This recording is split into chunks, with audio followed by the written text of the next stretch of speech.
arguably the most prominent video game studio in the world, the only one with true name recognition among not only gamers, but the general populace, is ROCKSTAR Games, who found prominence with the Grand Theft Auto series, especially after the release of the revolutionary 3D sandbox breakout Grand Theft Auto 3 in 2001, but also had success with other series like Max Payne and Red Dead Redemption.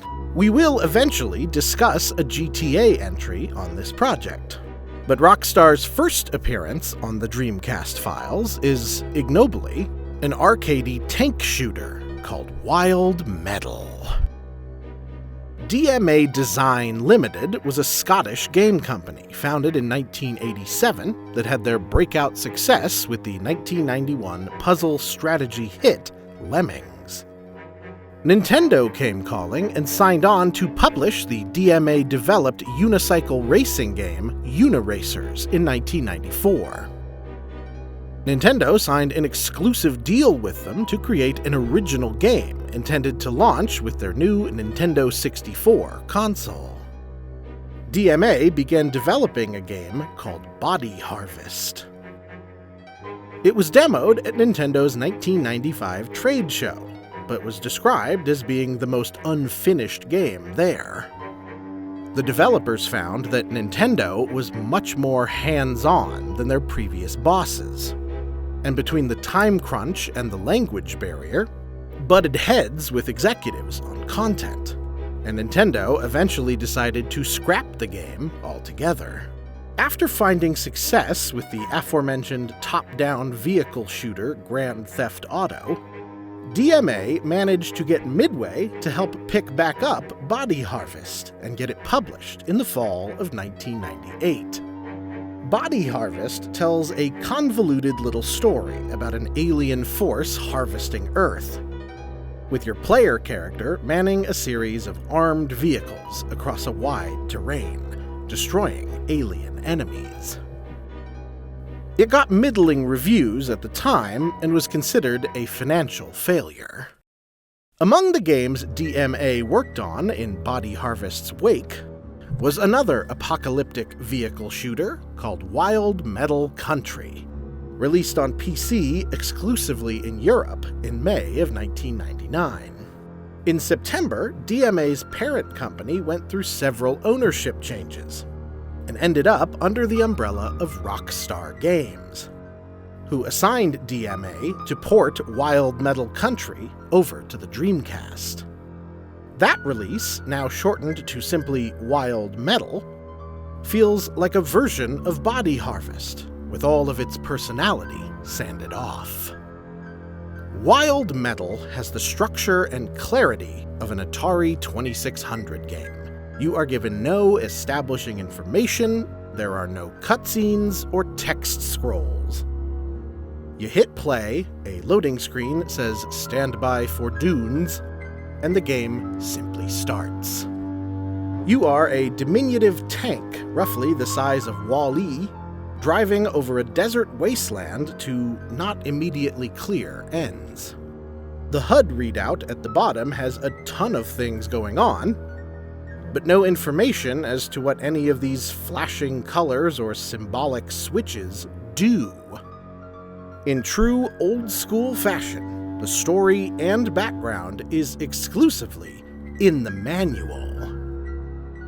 The plot is hilariously similar to Body Harvest's, and the objectives boil down to collect one of each color to advance to the next stage. The problem with Wild Metal is that, near as I can tell, that encapsulates the entirety of the game. The little colors get hidden in harder and harder to reach places, and occasionally enemies shoot back at you, but overall, this is a very lonely game. More Wall-E than I even anticipated, making that reference. Again, there is no in-game storyline. There's no CGI cutscenes. There's no recorded dialogue. There isn't even any music in the game. It's dead silent from the jump. so you're exclusively stuck with the ambient sounds of helicopter whirring, tank grinding, and explosions. Structurally, the game works mostly fine. The tanks operate cleanly enough, and the camera moves pretty well, but the aim on the projectiles is so nebulous and doesn't work most of the time, so your best bet is to just mash on the fire button non-stop and hope for the best. One stylistic thing I did like was that the map that allows you to find where enemies or the colored collectibles are is overlaid on top of the screen world itself, which makes it easy to navigate towards things in an efficient and accurate manner. Ultimately, your enjoyment of Wild Metal will mostly just depend on how much you need from a video game. It's not a bad game, it's just a very scant one. If you're an old-school gamer who either craves or is accepting of very basic, repetitive gameplay, the way they used to make them, I think you can enjoy yourself here. I've been taken to task on several episodes of this project for truly underrating just how popular drive a little car and shoot at things is as a video game genre. And this one controls well enough and provides a geometric challenge. It also has a little head-to-head multiplayer mode, which is fine, if similarly pretty bare bones. I don't consider myself a modern gamer, as evidenced by the fact that I've played like 10 non-sports titles in the last 20 years of video game releases. And I'm certainly not above the simple charms of a lean product, as evidenced by my obsessive devotion to Sega Swirl. But to be this thin and repetitious, you have to rely on addictive gameplay. And Wild Metal just didn't manage to grab me. It might grab you, but with no story, no diversity, no stylistic conceits, no changing terrain, and little in the way of upgrades or alterations, this game just did not have enough to really keep my attention. To me, Wild Metal, overall, feels pretty tamed. Next time, folks, we've shown you grass, folks, we've shown you turf, folks, we've even shown you hardwood.